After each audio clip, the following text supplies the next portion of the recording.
15واں پارہ سورہ بنی اسرائیل آیت نمبر 11 اور آیت نمبر 12۔ مفسرین اکرام نے اس کی تفسیر میں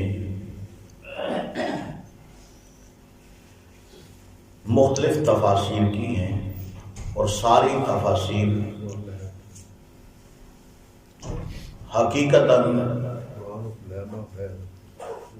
انہی آیتوں کے ماتحت ہیں۔ سب سے پہلے کہ انسان کبھی کبھار نا امیدی اور مایوسی کی وجہ سے خود اپنے لیے بھی، اپنے کاروبار کے لیے، اپنی اولاد کے لیے بد دعا کر بیٹھتا ہے، حالانکہ اسے اس انداز سے جلد بازی سے کام نہیں لینا چاہیے، کیونکہ یہ دنیا کا نظام ہے ہی اسی طرح کہ ہر انسان اس دنیا میں خوش بھی نہیں رہ سکتا، ہر انسان اس دنیا میں آسودہ حال، صاحب ثروت، مالدار بھی نہیں ہو سکتا۔ یہ امارت، یہ امیری اور غریبی، یہ دکھ اور سکھ، دنیا میں صحت اور بیماری، غمی اور خوشی، یہ آپس میں تضاد چیزیں یہ دنیا کا حصہ ہیں، دنیا کی زندگی کا حصہ ہے۔ یہ تقسیم اللہ کی ہے اور اس اللہ نے ہمیں دنیا کے اندر ایک آزمائش کے لیے، ایک امتحان کے لیے اللہ پاک نے ہمیں بھیجا ہے، لیکن یہ اللہ کی طرف سے ہمارے اوپر شکوہ ہے، شکایت ہے کہ انسان جلد بازی میں آ کے وہ قدم اٹھا لیتا ہے کہ جو اس کے حق میں نہیں ہوتا، اس کے لیے نفع بخش نہیں بلکہ نقصان دہ ثابت ہوتا ہے۔ اب ظاہر بات ہے کہ انسان حالات سے تنگ آ کے اپنے لیے بد دعا کرے۔ آپ دیکھیں کئی افراد سے آپ نے سنا ہوگا، یار میں اس سے بہتر تھا مر جاتا، موت بھی نہیں آتی مجھے، میں مر جاتا۔ حالانکہ یہ وہ چیزیں ہیں جن سے خود رسول اللہ صلی اللہ علیہ وسلم نے منع فرمایا ہے۔ انسان اپنے تئیں بد دعا کرتا ہے، اپنی ہلاکت کی بد دعا کرتا ہے، بربادی کا اللہ سے مطالبہ کرتا ہے، لیکن خود رسول اللہ صلی اللہ علیہ وسلم نے فرمایا کہ انسان کو اس طرح کی باتیں، اس طرح کی دعائیں، بد دعائیں نہیں کرنی چاہیے۔ کیوں کہ اگر انسان ایسے وقت میں اللہ سے یہ بد دعا اپنے لیے، اپنے کاروبار کے لیے، اپنی اولاد کے لیے، اپنی فیملی کے لیے اس طرح کی بد دعا کر رہا ہے کہ جو وقت، جو ساتھ مقبولیت کی ساتھ ہے، اگر اس کی یہ بد دعا قبول ہو گئی تو انسان خسارے اور نقصان میں چلا جائے گا، تباہ و برباد ہو جائے گا۔ تو بہتر نہیں ہے کہ انسان اللہ سے ہمیشہ مثبت ذہن اور سوچ رکھ کے اللہ سے دعا کرتا رہے، دعا کرتا رہے، دعا کرتا رہے۔ دعا کسی نہ کسی صورت میں ضرور قبول ہوتی ہے، ہمیں تو نہیں پتا، ہم تو کہتے ہیں یار جو مانگا ہے وہ نہیں مل رہا، جو مانگ رہے ہیں اللہ سے مایوس ہو جاتے ہیں کہ ہم نے یہ چیزیں مانگی تھی، اس طرح دعا کی تھی، ہماری دعا من وعن قبول نہیں ہوتی، ہم کہتے ہیں لو جی رب بھی ساڈیاں دعا قبول نہیں کرتا۔ حالانکہ یہ بات نہیں، یہ مایوسی ہے۔ اللہ پاک خود فرماتے یا عبادی الذین اسرفوا علی انفسہم لا تقنطوا من رحمت اللہ، اے وہ بندو جنہوں نے اپنے آپ کے اوپر زیادتی کر لی، حد سے گزر گئے، گناہوں کی دلدل میں جنہوں نے اپنی زندگی کو گنوا دیا، ضائع کر دیا۔ اللہ فرماتے ہیں لا تقنطوا من رحمت اللہ، اللہ کی رحمت سے نا امید نہ ہو۔ اور حقیقت یہ بات ہے، اللہ کی ذات کے بارے نا امید ہونا، مایوس ہونا، یہ حقیقت میں کفر ہے۔ کیوں؟ اللہ خود کہتا ہے میں معاف کرنے والا ہوں، بخشنے والا ہوں، بڑے بڑے گناہگاروں کو اللہ نے معاف کر دیا، تو جو اللہ کے بارے تنگ سوچ رکھتا ہے، کم ظرفی کا اظہار کرتا ہے کہ پتہ نہیں رب نے معاف کرنا ہے کہ نہیں کرنا، یہ وہ انسان اللہ کی وسیع پیمانے پہ جو رحمت پھیلی ہے اس کا انکار کرتا ہے۔ یہ پتہ نہیں والا معاملہ یہ خطرناک ہے۔ عمومی طور پہ انسان کہتا ہے پتہ نہیں ساڑیاں دعاؤں قبول ہوندیاں کہ نہیں۔ بھائی اللہ کے بارے حسن ظن رکھیں، اللہ قبول فرمایا، رب سے بارہا دفعہ دعا کیا کریں، اللہ قبول فرما لے، نماز پڑھے اللہ قبول فرما لے، صدقہ دے اللہ قبول فرما لے، کوئی اور نیکی کا کام کریں تو اللہ سے ہمیشہ دعا گو رہا کریں کہ اللہ ہمارا یہ نیک عمل قبول فرمائے۔ یہ انبیاء کی سنت ہے۔ آپ دیکھیں جناب ابراہیم خلیل اللہ علیہ السلام نے باپ بیٹے نے مل کے جب بیت اللہ کی دیواریں کھڑی کی تو سب سے پہلی دعا، کام مکمل ہوا، ڈیوٹی ختم ہوئی، ذمہ داری جو ٹھیکہ پروجیکٹ جناب ابراہیم علیہ السلام نے اللہ سے لیا تھا وہ مکمل ہوا، تو سب سے پہلے کیا فرمایا؟ باپ بیٹا اللہ کے سامنے دامن پھیلا کے کیا کہتے ہیں؟ ربنا تقبل منا انک انت السمیع العلیم، اللہ یہ ہماری محنت، ہماری کاوش، اللہ یہ ہماری توجہ اپنی بارگاہ میں قبول فرما۔ جب اللہ کے نبی نیک عمل کرنے کے بعد، حالانکہ ان کے عمل کی قبولیت میں کوئی شک نہیں ہے، لیکن وہ خود دعا کر مارے اور ہمارے لیے ایک راستہ بنا دیا کہ ہم نماز پڑھ کے اترائے نا جناب، ہم 30 ماہ خاں بن کے ہم نے بہت پہاڑ کو نیچے گرا دیا ہے۔ یہ اللہ ہمارا اللہ کے اوپر احسان نہیں بلکہ اللہ کا ہمارے اوپر احسان ہے کہ اس نے ہمیں ہمت طاقت دی ہے نماز پڑھنا۔ ہم جیسے کئی نوجوان ابھی بھی دیکھیں گھروں کے اندر خواب غفلت میں پڑے ہیں، اپنی موت سے بے خبر، اپنی آخرت سے بے خبر، اپنی قبر سے بے خبر، اپنی اللہ معاف فرمائے انتقام اور سزاؤں سے بے خبر، وگرنہ جسے آخرت کی فکر اسے اپنے بیڈ بستر پہ سکون کی نیند کیسے آتی ہے؟ سوچے تو صحیح، جسے آپ اپنی موت کی فکر ہو سے سکون کی نیند نہیں آ سکتی۔ بڑے واقعات ہیں، لیکن اختصار کے ساتھ یہی میسج، یہی پیغام ہے کہ جلد بازی میں آ کے کبھی آپ اپنے لیے، اپنے گھر والوں کے لیے، اپنی اولاد کے لیے، اپنے کاروبار کے لیے کبھی بھی بد دعا اللہ سے مت کریں۔ بد دعا کی بجائے آپ دعا مانگیں، جہاں پہ اللہ نے بد دعا سننی ہے وہاں پہ اللہ دعا بھی قبول کرنے پہ قادر ہے۔ دوسری اس کی تفسیر کہ کفار مکہ کے ظلم و تشدد کے بعد، یعنی کہ جب انتہا درجے کے مظالم مسلمانوں پہ ڈھائے گئے تو رسول اللہ صلی اللہ علیہ وسلم کے دور میں کئی ایسے واقعات پیش آئے، صحابہ کرام کی جلد بازی سمجھ لیں، یا پھر آج بھی اس طرح ہوتا ہے کہ دین حق کی تبلیغ کے لیے، ترویج کے لیے، اشاعت کے لیے مخالف اپنی ایڑی چوٹی کا زور لگا کے مختلف حربے استعمال کرتے ہیں، پروپیگنڈے استعمال کرتے ہیں۔ تو جلد بازی میں آ کے اگر اہل ایمان، حق والے، حق کی دعوت دینے والے اگر مخالفین کے خلاف بد دعا کر دیں کہ اللہ ان کو تباہ کر دے، برباد کر دے، ان کو دنیا سے مٹا کے رکھ دے، تو انسان کی اس معاملے میں بھی جلد بازی ہے۔ کیوں؟ آپ تاریخ اٹھا کے دیکھیں، امام کائنات جناب محمد رسول اللہ صلی اللہ علیہ وسلم کے دور میں کئی ایسے عالم کفر کی معتبر ترین اور سپر پاور طاقتیں جن کے اوپر اہل کفر کو بھی ناز ہوا کرتا تھا، لیکن تھے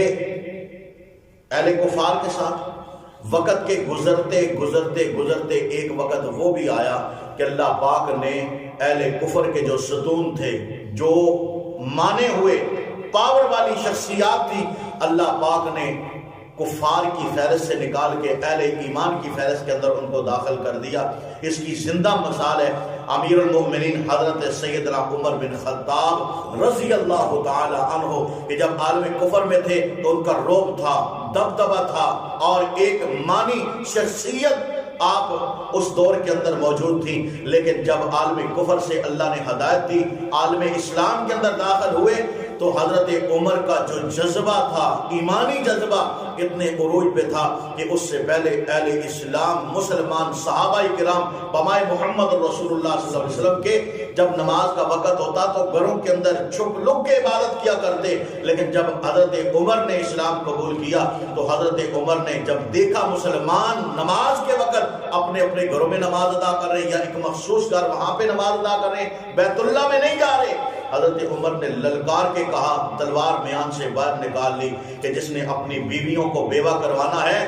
جس نے اپنے بچوں کو یتیم کروانا ہے، جس نے اپنی زندگی کو موت میں بدلنا ہے، وہ آج مسلمانوں کو بیت اللہ کے اندر نماز پڑھنے سے روکے۔ آج کے بعد عمر اعلان کرتا ہے کہ مسلمان جب بھی نماز پڑھیں گے تو بیت اللہ کے اندر سر عام نماز ادا کریں گے۔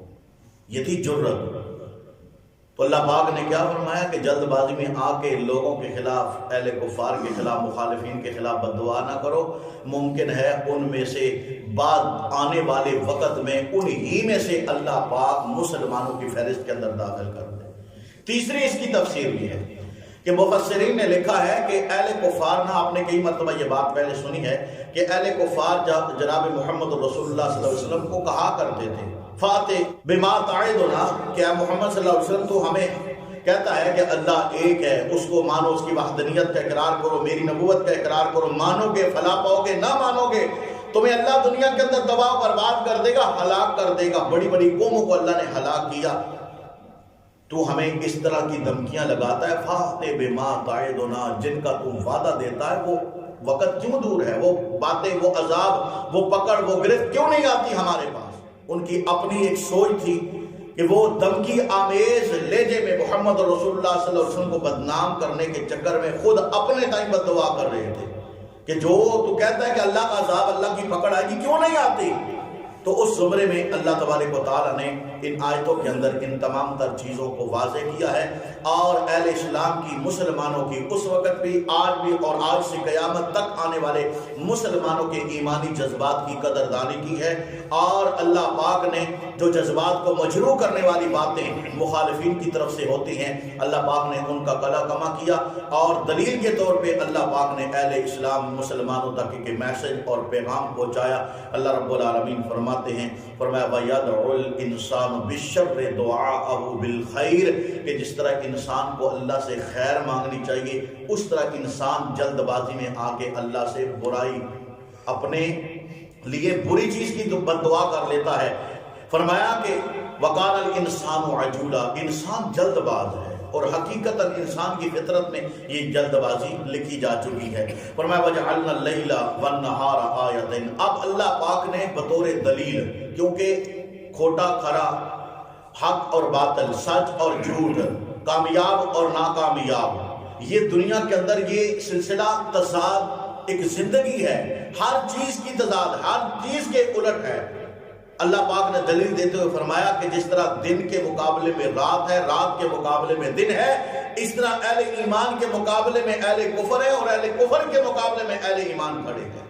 یہ دنیا کے اندر ایک نظام اللہ پاک نے بنایا، اور اللہ رب العالمین فرماتے ہیں کہ تمہیں پریشان ہونے کی ضرورت نہیں ہے۔ فرمایا کہ جس طرح دن اور رات آپس میں مخالف ہیں، لیکن آخر رات کے اوپر دن اللہ پاک غالب کر کے دکھاتے ہیں۔ یہ تمہارے لیے یہ میسج اور پیغام ہے، هو الذی ارسل رسولہ بالہدی ودین الحق لیظہرہ علی الدین کلہ۔ اللہ رب العالمین فرماتے ہیں کہ ایک وقت آئے گا،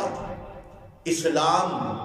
دین اسلام، یہ باقی تمام ادیان کے اوپر اللہ پاک اسے غالب فرمائیں گے، اور یہ اللہ کی طرف سے میسج ہے، اللہ کی طرف سے پیغام ہے، اور اس کی دلیل اللہ پاک نے یہاں پہ دی۔ جس طرح رات کے اوپر دن کی روشنی وہ غالب آ جاتی ہے، اللہ فرماتے وَجَعَلْنَا اللَّيْلَ وَالنَّهَارَ آیَتَيْنِ، ہم نے دن اور رات کو، رات اور دن کو دو نشانیاں بنا دیا۔ فرمایا فَمَحَوْنَا آیَةَ اللَّيْلِ وَجَعَلْنَا آیَةَ النَّهَارِ مُبْصِرًا، ہم رات کی نشانی کو مٹا دیتے ہیں، اس کو اندھیرے میں چھپا دیتے ہیں، اور فرمایا وَجَعَلْنَا آیَةَ النَّهَارِ مُبْصِرًا، ہم دن کی نشانی کو روشن کر دیتے ہیں لِتَبْتَغُوا فَضْلًا مِّن رَبِّكُمْ، اللہ فرماتے ہیں تاکہ تم اپنے رب سے اس کا فضل تلاش کر سکو، یعنی تم اپنے کام کاروبار، اپنے جو دنیا کی مصروفیات ہے ان کے طرح کے اپنے رب سے رزق حلال تلاش کر سکو۔ اللہ تبارک و تعالیٰ نے فرمایا وَلِتَعْلَمُوا عَدَدَ السِّنِينَ، اور یہ اس وجہ سے دن اور رات کا نظام ہے تاکہ تم اس دنیا کی زندگی میں سالوں کو گن سکو، ان کا حساب لگا سکو، مہینوں کا حساب لگا سکو، ہفتوں کا حساب لگا سکو، دنوں کا حساب لگا سکو۔ یہ اس لیے اللہ پاک نے یہ سلسلہ رکھا ہے۔ دیکھیں نا، ایک رات اور ایک دن، یہ 24 گھنٹوں کا دورانیہ ایک دن تصور کیا جاتا ہے۔ پھر اسی طرح آگے چلے جائیں، 7 دنوں کا دورانیہ ایک ہفتہ تصور کیا جاتا ہے۔ اسی طرح 30 دنوں کا تقریباً میکسیمم عمومی طور پہ دورانیہ ایک مہینہ تصور کیا جاتا ہے، اور پھر اسی طرح 12 مہینوں کا دورانیہ جو ہے وہ ایک سال تصور کیا جاتا ہے۔ اس لیے اللہ پاک نے یہ سلسلہ ایک رکھا ہے دنیا کے اندر انسان کے فائدے کے لیے۔ اور یاد رکھیے، اگر ہمیشہ ہمیشہ رات ہی رات ہوتی تو انسان کا جینا، انسان کی زندگی اس کے لیے محال ہو جاتی، انسان پریشانی سے دوچار ہوتا۔ اور اگر ہمیشہ ہمیشہ دن ہی دن چڑھا رہتا تو انسان ذہنی طور پہ بڑا پریشان ہوتا، نہ اسے نیند آتی، نہ اسے سکون ملتا۔ یہ اللہ کا نظام ہے، دن کے بعد رات ہے، رات کے بعد دن ہے، اور روز اول سے جب سے ہم پیدا ہوئے، ہم تو اپنی بات کر لینا، جب سے ہم پیدا ہوئے اسی طرح دیکھ رہے ہیں، دن بھی آ رہا ہے، رات بھی آ رہی ہے، نہ دن کے اندر کوئی خلل آیا نہ رات کے اندر کوئی خلل آیا۔ یہ اللہ کا نظام ہے، نظام قدرت ہے، جس کی طرف اللہ پاک نے سورہ یاسین میں اشارہ فرما دیا۔ فرمایا لَلشَّمْسُ يَنبَغِي لَهَا أَن تُدْرِكَ الْقَمَرَ وَلَا اللَّيْلُ سَابِقُ النَّهَارِ وَكُلٌّ فِي فَلَكٍ يَسْبَحُونَ۔ اللہ پاک فرماتے ہیں دن اور رات کا نظام یہ اللہ کی قدرت ہے، اس کی قدرت کا منہ بولتا ثبوت ہے۔ اور اللہ پاک نے سورہ قصص کے اندر کتنی پیاری بات اللہ پاک نے فرمایا اے محمد صلی اللہ علیہ وسلم آپ فرما دیجئے قل ارأیتم ان جعل اللہ علیکم اللیل سرمدا الی یوم القیامت من الہ غیر اللہ یأتیکم بضیاء افلا تسمعون۔ اللہ فرماتے ہیں اے محبوب پیغمبر جناب محمد رسول اللہ صلی اللہ علیہ وسلم آپ ان سے پوچھئے اگر ان جعل اللہ علیکم اللیل سرمدا، اگر قیامت تک اللہ رات ہی رات بنا دیتا، دن نہ طلوع کرتا،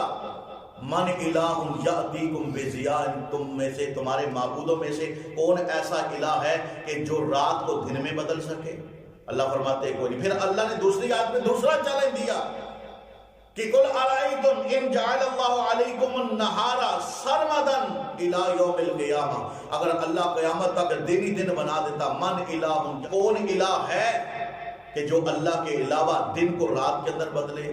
اللہ فرماتے کوئی بھی نہیں۔ یہ تو نظام قدرت اللہ کا نظام ہے۔ اس لیے اللہ رب العالمین نے یہ میسج اور یہ پیغام دیا ہے کہ انسان کو سوچنا چاہیے، جس طرح رات کے بعد دن ہے اسی طرح باطل مٹ جانے والا ہے۔